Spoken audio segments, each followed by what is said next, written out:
can't. In quote, the man cannot fit. The man can't stand up. It's not fair. It's not fair, bro. Like, bro. Or the man cannot bring. He can't. Or the man cannot bring right her to to the a occasion. level of ecstasy that she gets from the sex toy.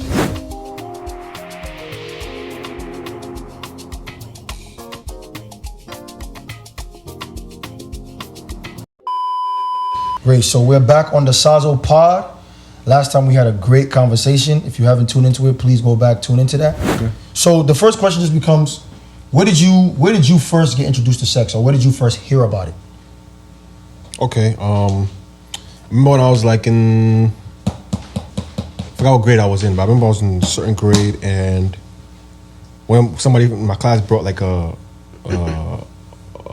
those days they had what the tapes, the CDs of a porn CD or something like that. Like a VHS tape? No, it was a disc. It was a DVD definitely. He brought it to school, and everybody was like, oh. It's like everybody's like, what is that? And I was like, what is that? He's like, it's porn. And I was like, what is that? I didn't know what that was at that time. That's how young I was. I didn't know what that was. It's like, it's porn. And then he gave me a website to go on. And I remember I went home and I went on the website, and it was like cartoon porn. And it was like, no. This is like the first time I went online, and I remember I showed you. Yes, I just remembered. I just remembered that. That's why I just had a moment. I'm like, oh shoot. Yeah. I remember that. And I remember you got in trouble for that. Yeah. Yo, you see how this thing is so, because bro. Wow. Yeah. Bro, we'll come back to that. Wait, that was not the first time I mean, yeah, I think that was like, that was the first time, I like, forgot about that. my mind was, I say my mind was polluted in terms of like pornography, and like as a young kid. That was the first time I like saw pornography. I was like, wow. Now it was like imagine it was a cartoon. Yeah. You know what I'm saying? So like to me, I remember like watching it and I was like laughing at it. It was like Disney. It was like Disney. Yo, next.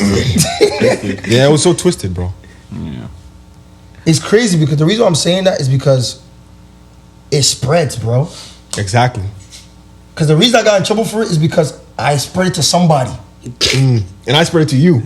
Yo, this is sick, bro. Yeah. It's like coronavirus. It's a coronavirus, bro.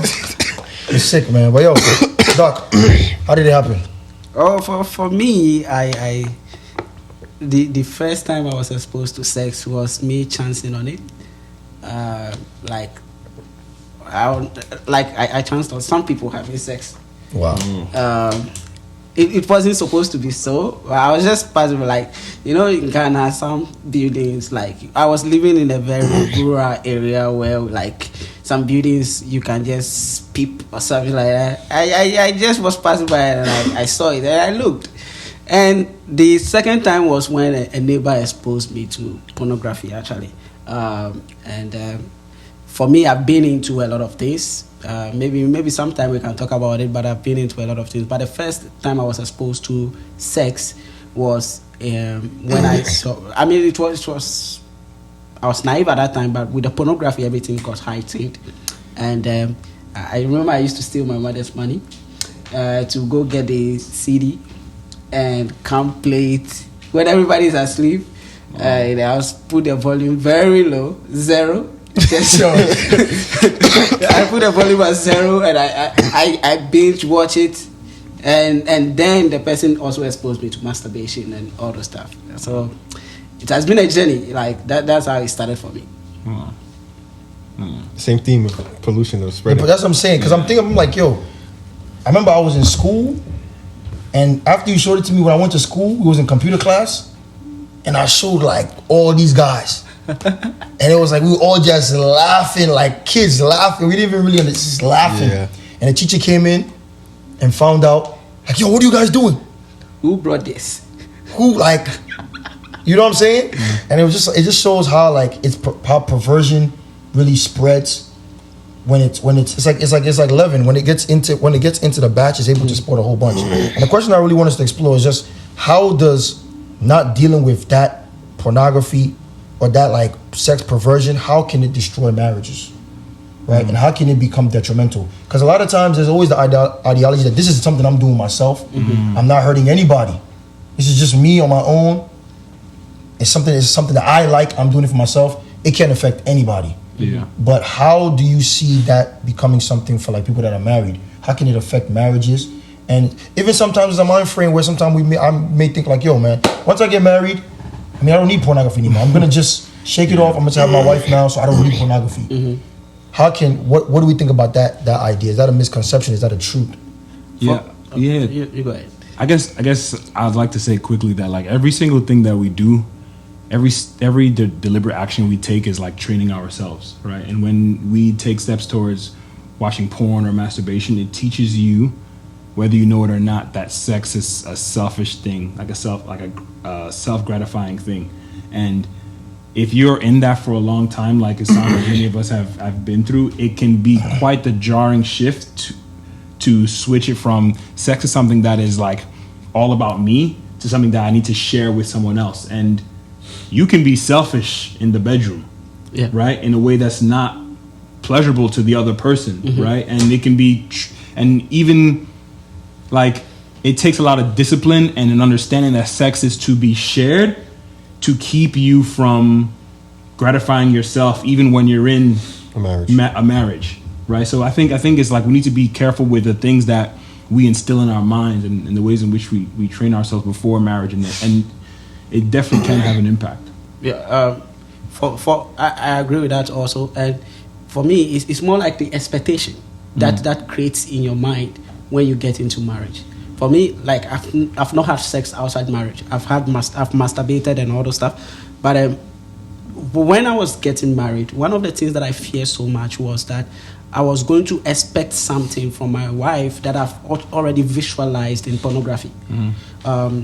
And I have had a lot of people that have communicated this to me also, that for those that have had sex outside marriage, there were some pleasurable things that they went through outside marriage that they expect their spouse to be able to provide that for them. And then when they don't get it, it brings that problem in their marriage. Like comparisons. Comparison. For example, like how this guy did it and how this guy did it, and now I get married and then I'm not getting the same value. It's like you have put the expectation here for somebody that is even naive coming into a marriage with you.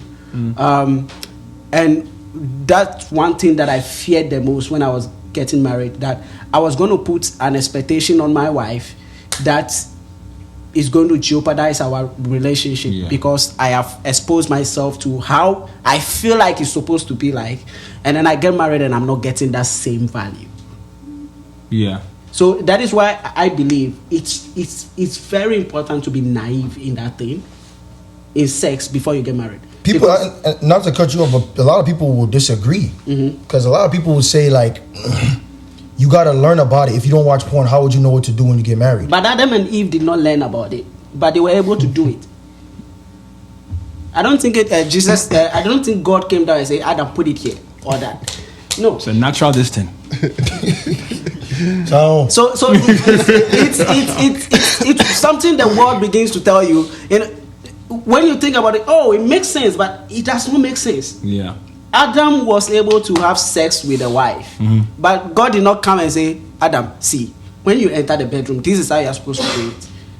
Or Adam, go and practice on something first. Yeah. Because there was not even anybody to practice on. Yeah. It was Adam and Eve. So do you believe, or do any of you guys believe in sexual compatibility? Okay, no. Now, sorry, you go ahead. I would say, Do you believe that that's a thing? so like I'll deflect. So I want to say something that may address your question. I believe that sex is something shared between two people that have immense trust in one another and something that they can grow in. I think the whole idea of sexual compatibility assumes that sex is about me. So if you don't fit my standard, then we are not compatible. But sex in itself is not about you. It's about you sharing something with someone else. So if that's the basis, you kind of shed any selfish ideas. You engage with this person and you figure it out.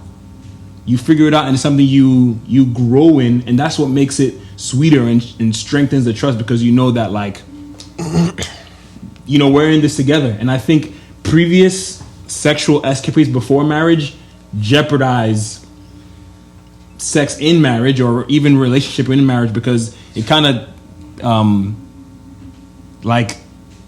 like it takes a lot then to build the trust up again, right?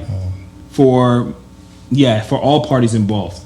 Yeah, that's what I'll say. I'll throw that. I mean, one thing I remember my wife telling me after we got married, our first time, was she told me we have to discover our bodies. Yeah.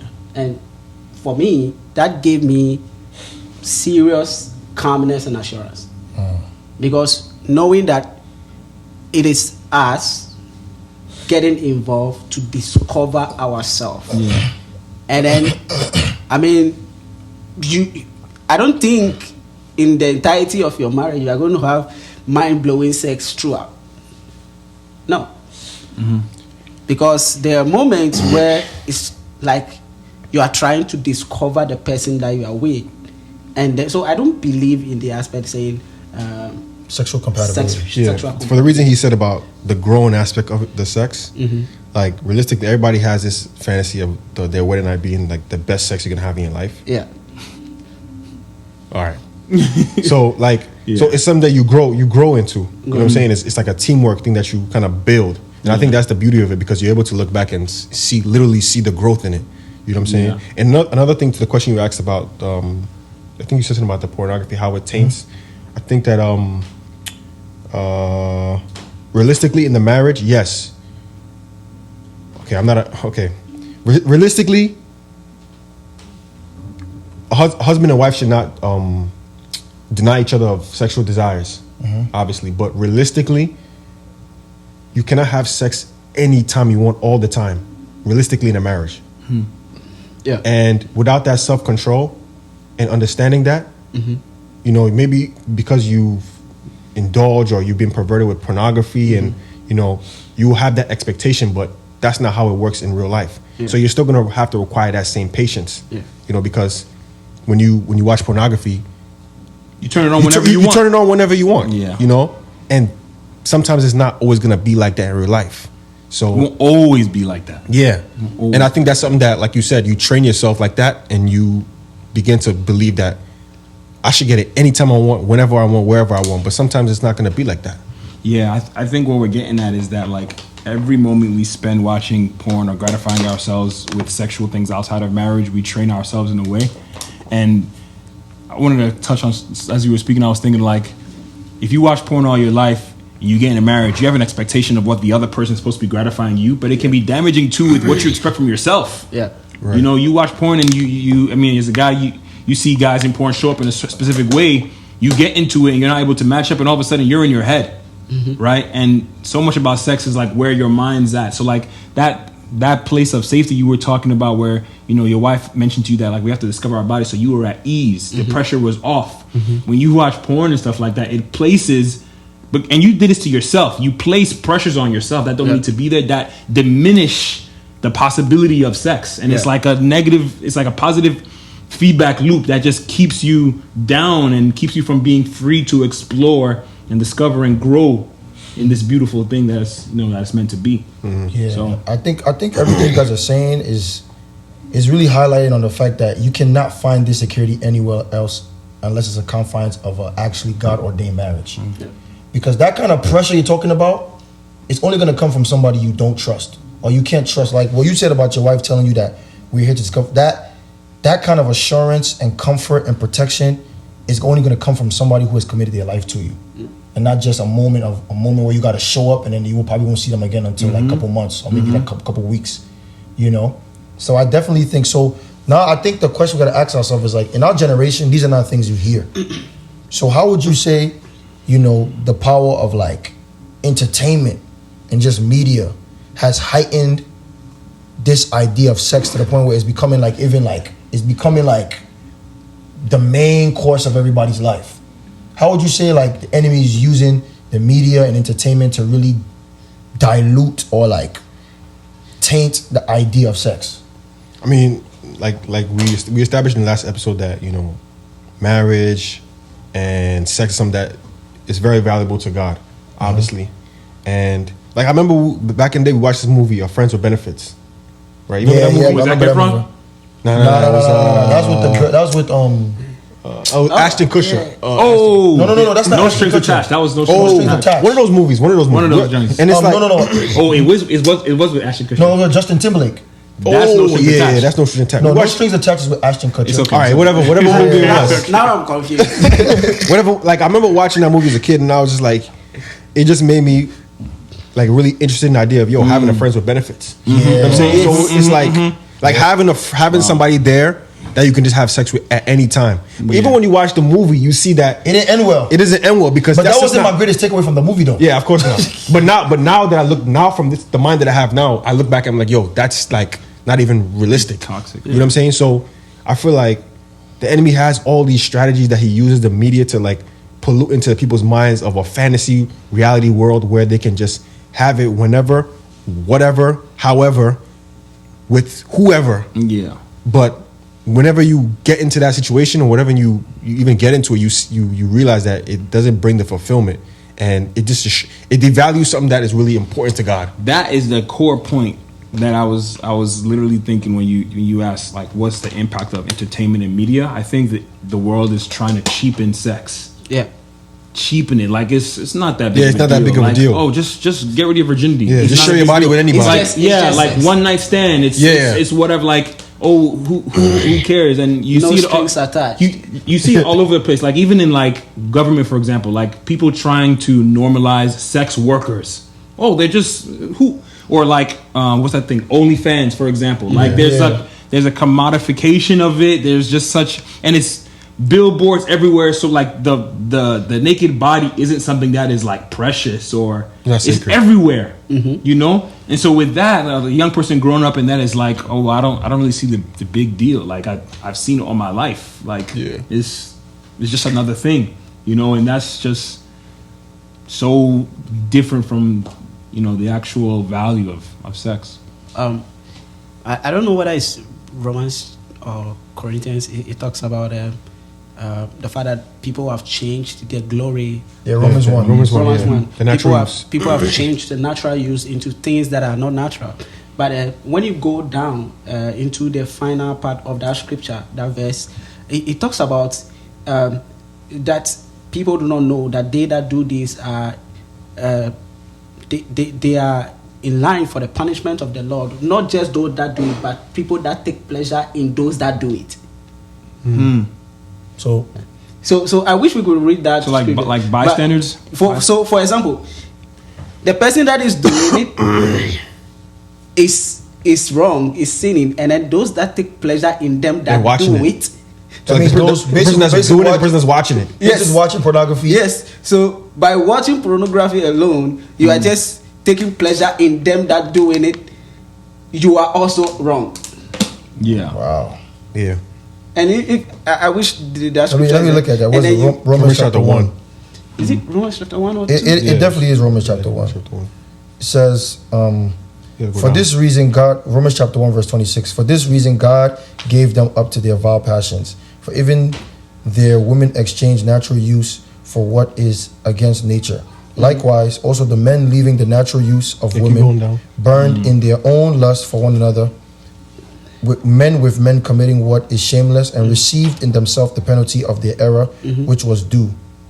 And it says, even as they did not like to retain God in their knowledge, God gave them over to their debased minds to do things which are not fitting.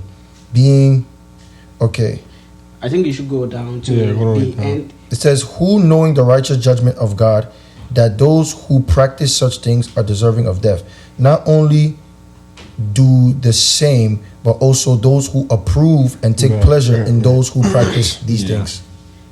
So then by watching pornography alone, or by like celebrating these OnlyFans or celebrating these things that we see on this, Or endorsing. by endorsing it, or you are already at fault. Right.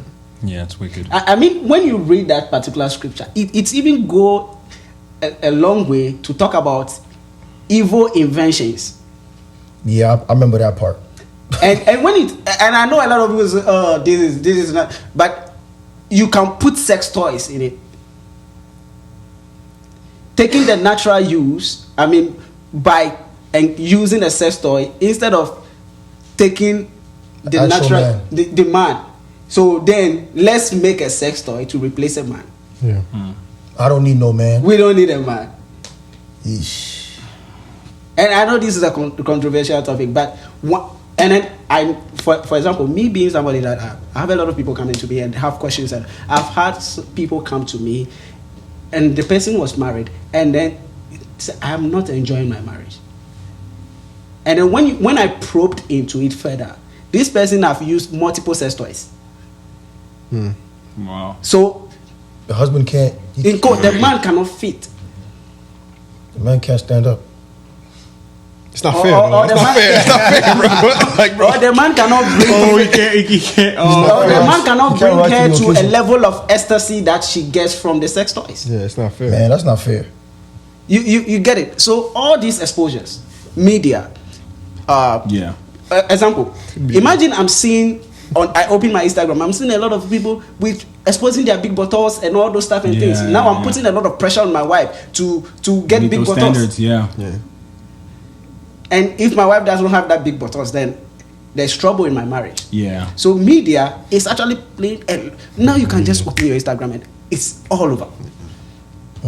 And I wish yesterday I opened my Instagram and I was wishing there's a way to So- streamline the things that come to To your your explore page. Delete the app, bro. yeah. Delete the app, man. Get rid of it. So when I was growing up as a believer, sometimes I could just delete all the apps and go like 2 years without this app. I think it's crazy because even me in my experience, one thing I always say is I remember it got to a point where I started noticing that I was saved, but my delight in even the type of shows I watched, I found pleasure in watching shows that were just a little too vulgar and a little too sex based. Yeah, like shows like it's steamy. It's okay. Yeah. I mean, they are not doing porn, but they like it. yeah, Oh, yeah. let me just watch it. Exactly. I remember one time I was with my boys and we were watching a movie and they got to a sex scene, and I know all of us were lined up sitting there just like, nah, this is a little extreme. We were all just silent. You know what I'm saying? And it's like, yo, this is not pornography, but yet again it is. It's in our faces, right? I mean, there. honestly, like sex scenes in movies now is pretty much porn. Yeah. Like pretty you used to much. say soft porn, but it's straight up like, and you watch any movie now. And those things lead to a lot of, like openings in you in your mind. Yeah, Desires. without a They doubt. build up desires that at the long run you want to engage in them. Yeah. If you don't curb those things. Yeah. So then our parents were really doing great by telling us. Me growing up, like once they are watching a movie and they see PG-18, everybody go and sleep. Once they see PG-18, parental guidance 18, my mother would just say, everybody go sleep. And I feel like as much as that did great things in our life, it also build our curiosity. Yeah, And that's what I was saying earlier. That one is inevitable though. Yeah. Because even if you tell a child, like you're telling them what you want to tell them, but a child is gonna kind of just. And it goes back to what you guys. I think one of your asked questions. Even if your parents. Yeah, it's kind of how like. much would that even And that comes to the point that you Yeah. have to build morality also in that child. That's true. All right, let's go. But honestly, somebody's like, okay, I'm doing this thing right now, I'm watching pornography right now. When I get married, I find my wife and stuff like that, I'm gonna just stop. What are you telling that person right now? Bro, sin is not gentle, bro. What are you telling somebody what are you telling somebody saying, I'm doing it right now because obviously I'm not married. When I get there, I'm going to stop. Yes, I would say sin is not gentle. Sin is not a thing that's like, oh, you're married now. Okay, I'm gonna stop tormenting you. No, it's fierce and it wants to destroy everything good in your life. So it doesn't stop when you get married. It doesn't. I think that is the devil way of mentality, thinking that you have the authority to say, I will stop. Yeah. No, that is the lie that you tell yourself, that I have the authority to say, today I'm stopping and I will stop. You can't. Yeah, addiction doesn't work like that. It is when I wanted to stop watching pornography that I realized that pornography is fierce. Yeah. Sin is fierce. Like, the day you want to stop, oh, Jesus. It says try it. It's fierce. So that delusion in your mind that, oh, you know what? I have authority over it. When I want to stop, I will stop. No, you can't. You can't. Yeah. And I am a living witness. Tell them. Tell him, man. I'm a living witness. Because that moment where I watched pornography for a long time until I became born again. And when I became born again and I wanted to stop, jeez, my friend, it was the fierce battle of my life. It was the most fierce battle of your life. Because then, at that point, when you knew that it was also wrong to do it, the guilt and everything attached to it is like a... Oh, it's worse. It's worse. So, for anybody that watching and say, I have the authority in myself to say, oh, let me just do it when I'm getting married, I'll stop. No, you can't. You can't. Yeah, best to build self-control before. Yes. Yeah. Because you get married, you finish having sex with your wife, and you feel like, oh, I'm satisfied already. And then the next few minutes is gone. You watch porn. I have a lot of friends that talk to me that they still watch porn in their marriage. And one person told me that now him and the wife have made it a normal thing to watch porn while having sex. That's demonic, Brody. I'll say this one thing. I don't know if I said this story before, but I remember like years ago, I was getting on a plane. I was getting on a flight to go somewhere, and I saw this guy. He had like his family, his kids, his wife, and everything. And I was like walking over him, and I saw his phone. He was deleting all these things. He was deleting mad stuff off his phone. And then I saw he was deleting like a lot of, I think it was porn apps, or he was deleting a lot of porn off his phone, like deleting the tab. And I was in my mind, I was like, yo, this guy is married with kids. He's a family, and he's still attached to that. Mm-hmm. And at that time, I was really dealing with, I was like really addicted to like pornography, masturbation. So I was like, man, like if I don't stop doing this now, like this, look where this guy is at. Yeah. Because at that time, I was pretty young. At that time, I was like, yo, once you get married, my mindset was like, once you get married, you don't deal with this stuff because obviously, Yeah. But when I saw that was just like a small moment in my life that I'll never forget. That I was like, yo, if you don't handle it, if you don't deal with that now, or you don't cut that off now, it's not going to stop when you get married. Yeah, because I feel like part of it too is that sin is rooted in like a dissatisfaction for what God has given you. Mm-hmm. Right. So regardless, like when you're not married and you think, oh, once I have someone that I can always have sex with, then I'll be fine. Mm-hmm. But it's rooted in being dissatisfied. So like you get in marriage and maybe you're in an argument, so you're not really having sex, but your flesh is like, look, you're satisfied. You'll run to the things that you're used to coping with. Yeah. Right? Coping mechanism. Coping mechanism. So it's like just emphasis like we have to as men, but as sons and daughters of God, we have to build up our ability to be self-controlled, fight against the flesh in those ways. For somebody who's asking like, how do they even go about, overcoming that weakness? Like they're noticing that it's wrong, but what are the guidelines to really overcoming that stronghold within yourself? You gotta fast. Yeah, you have to purge. I was gonna say you gotta fast. You gotta fast because you have to literally. I feel like when you fast, it humbles your flesh. It crucifies your flesh, the desires of your flesh. And it's painful too because it's like you're detoxing yourself. Mm-hmm. But for me personally, I can say every single time I've fasted and prayed about, any addiction that I had, specifically to pornography and masturbation, when I fasted and prayed about it, it always brought a decrease in my appetite or my desire for those things. So I say pray and fast. There's a lot of things you can say too, accountability, you can say all those things, but I think as Christians, praying and fasting about those addictions is something that is very, very, it shouldn't go on unheard. Well, one thing I will add to that is, how long can you pray and fast? You have to deal with the root of the matter. Yes, I'll pray and fast, and that has its role in dealing with the root of the matter. When you read Romans chapter 8, I think, it said, for down there is no condemnation in those who are in Christ Jesus. For the spirit of life hath made me free from the life of sin and death.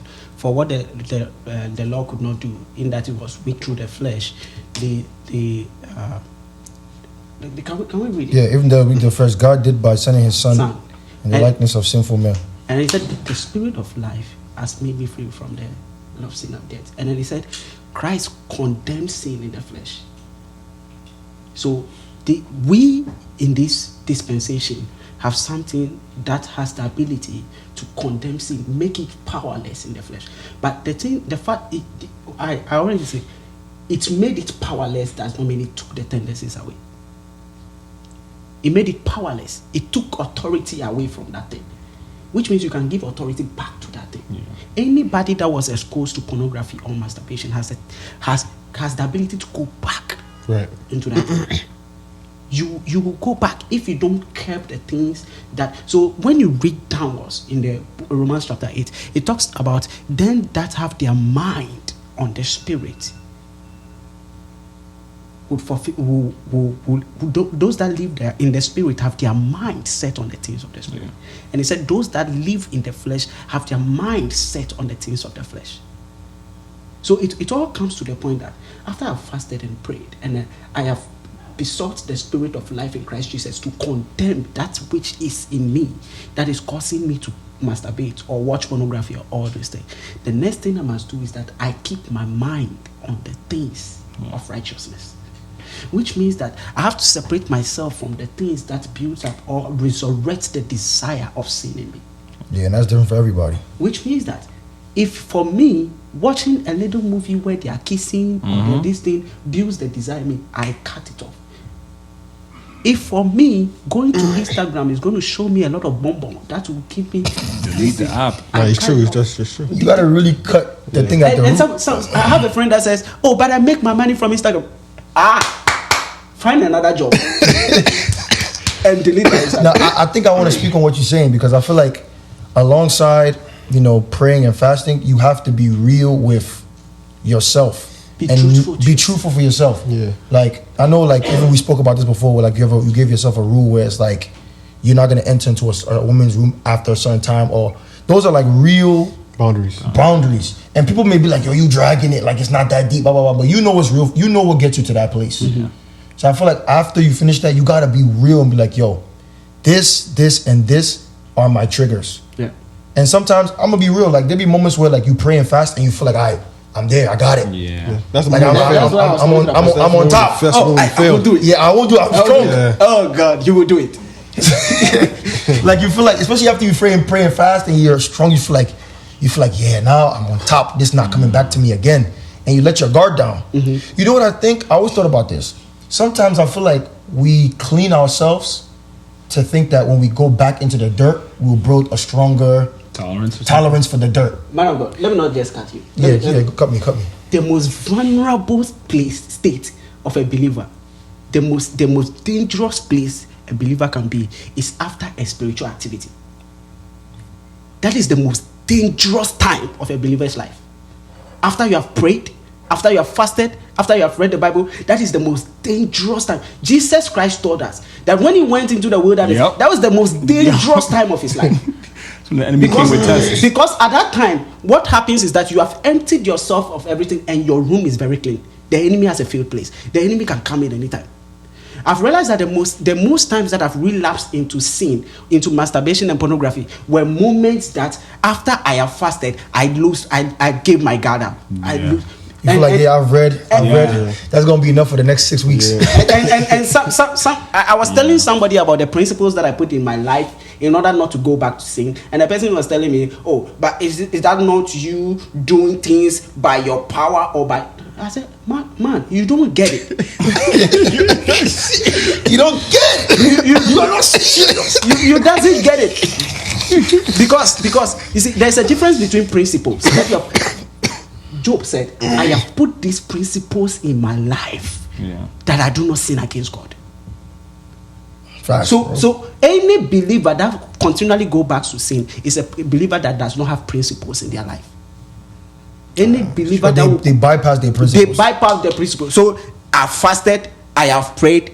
What is next? Put principles in your life. Put checkpoints in your life. I cannot repeat the things that I used to do. And say, oh, because I have fasted, it's a shield. So a lot of people are praying. A lot of people are reading the Bible and they are still sinning because there is no principles in their life. You have to. Last time I was telling you, the sin, your flesh is equal to sin plus self. the more you fool yourself, you would resurrect sin. Sin will come like a giant. So sex, we are talking about sex. If you, as a believer, you are praying, you are fasting, and you are doing it, the next thing for you to do in order not to relapse, because the problem is not dealing with it, the problem is relapsing into it. And the more it's already been dealt with. The more you relapse into something, the difficult it is to come back. Yeah. That's a fact, bro. Yeah. So just to kind of tie it back, I think also part of it is seeing sin with like sober eyes. I think a lot of times we relapse into things because we don't think it's that bad. Yep. We don't think it's that big of a deal, and that's why I'm glad we're having this conversation, because we're talking about practical impacts of sexual immoral acts to your future sex life. Yeah. Like if you're even if you're in a place where you're saying that, oh, when I get married I won't deal with it, if you have a desire to one day have a fruitful sex life that's not encumbered by your past, preserve it enough. Like, think of it when you're making like decisions today. You know, have a sober idea that like even when you're thinking about saving yourself for your future person, right? Like that level of sobriety to know that, no, I'm saving myself. Like, I do not want to even flirt with this because it can have a tangible impact on my life in the future. If I watch this video, it's going to set unrealistic expectations for me and my partner, right? And that is, I mean, there's grace for it, but should grace abound that we should continue to sin? No, right? So even having a sober idea, like every decision that I make is locking, I'm training myself. Every decision that I make, and who do I want to be, and what decisions do I want to make that will end up training me for the future that I desire. So your decisions are training you. I read something, somebody said that participation builds capacity. So the more you participate in something, the more capacity you are building for it in yourself. So if it's the gym, you're building more capacity. If it's the more you're watching something, like, it takes more of it to satisfy you. Yeah. Because like your capacity for it is growing. So it takes more to fill you. And if that's how lust works, then it's kind of like, bro, you're never gonna ever be filled by it. Have you we've all watched pornography? Yeah, definitely, yeah. What? We've okay, this is the angel, he's the angel. among us. Like, but we've all watched pornography. You realize it comes to a point that when, I'm not taking you down memory lane or something like that, but when you watch pornography for a long time, it gets to a point that it does not give you that satisfaction you need anymore. But it's like a pull that you still have to do it. It's like it becomes your master. That is what happens. That is what happens. So even in your marriage, you have watched it so much that even if you don't get gratification from it, you still have that tendency, that pull to watch it. And that is the dangerous thing. That's how you know it's demonic. Before you realize, you are masturbating so much in your marriage that you don't have time to satisfy your wife anymore. Or even desire. Desire her anymore. Like even the Bible talks about like your wife should be, your spouse should be like the apple of your eye. But if you lend your eyes and your gaze to other things, one, you dishonor your spouse, right? But then you don't respect them. But then it also, like, it's betrayal in a sense, right? It's betrayal to them, but it's also cheating yourself and kind of making you incapable of holding them in a high esteem where they're the only object of your love, so that they actually excite you. Yeah. Right? Like, if you lend your eyes to so many things, you run the risk of not even be attracted to your wife because you've created an appetite for other things. You know what I'm saying? Going back to like how media just destroys our sex. Like, we just lend ourselves to so much that like what we have at home becomes not enough. You know? So and the mind is a crazy thing. When you expose your mind to something, it can be locked in there for a long time. It takes grace to cleanse yourself at that point. I know people will not be truthful about this, but your brain. Come on, doctor. Your brain. My brain. Your brain has. Do you know the number of neurons in your brain? Tell us. My friend. Tell us. Okay. Your brain has a tendency to pick up something from like 20 years. And I feel like with the brain, like it could take you to the moment and produce the feelings that you were feeling in that specific moment. Whether it's a bad feeling or a good feeling. That's just the crazy part about the mind, bro. So like, you gotta really guard your mind. But just to wrap this up, like, what are you telling somebody who is, you know, maybe a teenager, you know, who has been exposed to pornography already? Yeah. They're already exposed to it. Because right now in this generation, most teenagers are already exposed to it. So let's just say they are. And they're in the early stages of it. What is your advice to them? What is your greatest advice to that person? Girl or boy? My first advice to anybody that is in sexual sin is that sin thrives in secrecy. Sin thrives in secrecy.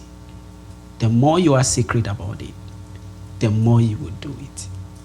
It's better to expose yourself wholly to God and to a spiritual head that will be able to keep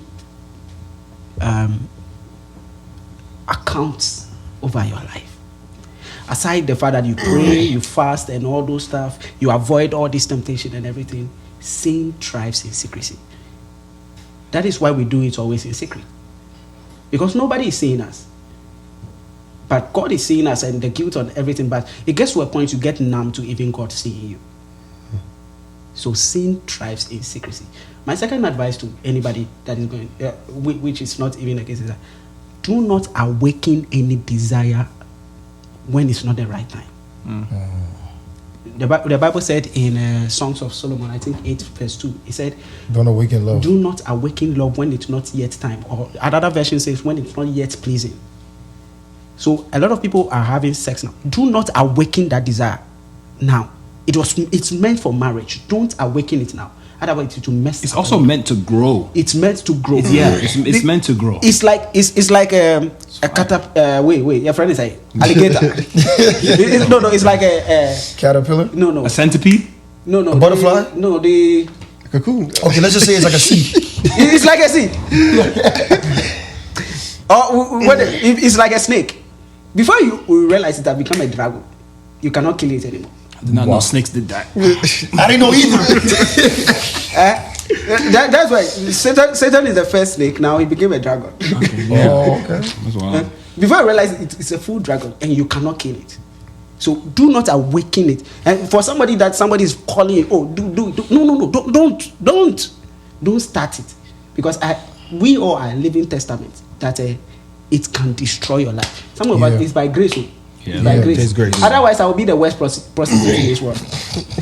I think I feel like I'm led to share this. Like one time, right? I remember I had a dream, and in the dream, what I saw was there was this wild dog. It was like the most ugliest dog I ever saw in my life, bro. White, black, and I saw somebody that I knew who was older. Don't say anything. No.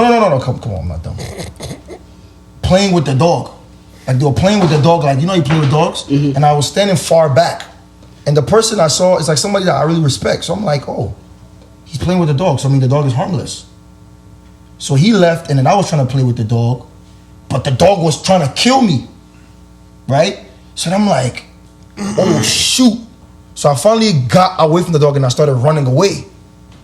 So when I woke up, I was like really praying about that dream, and then I feel like Holy Spirit was really telling me that is how lust works. You may see somebody that you think, you know, has indulged in one or two things, and they look like they're okay, so you think that, oh, it's okay.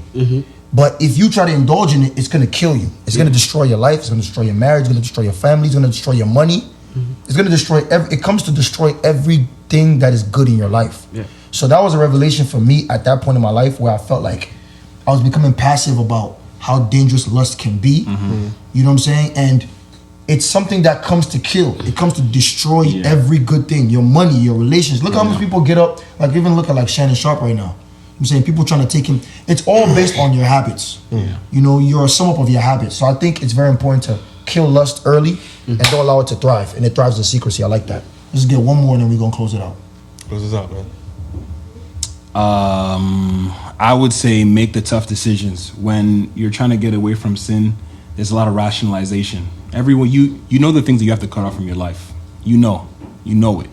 Sometimes it's deleting the app. For me, that's what it was in my life. I had to delete Instagram, and then you have to deal with people, like you meet someone and they want to connect with you, but you don't have the apps, right? And so suddenly you're not cool, or you have to stop watching YouTube.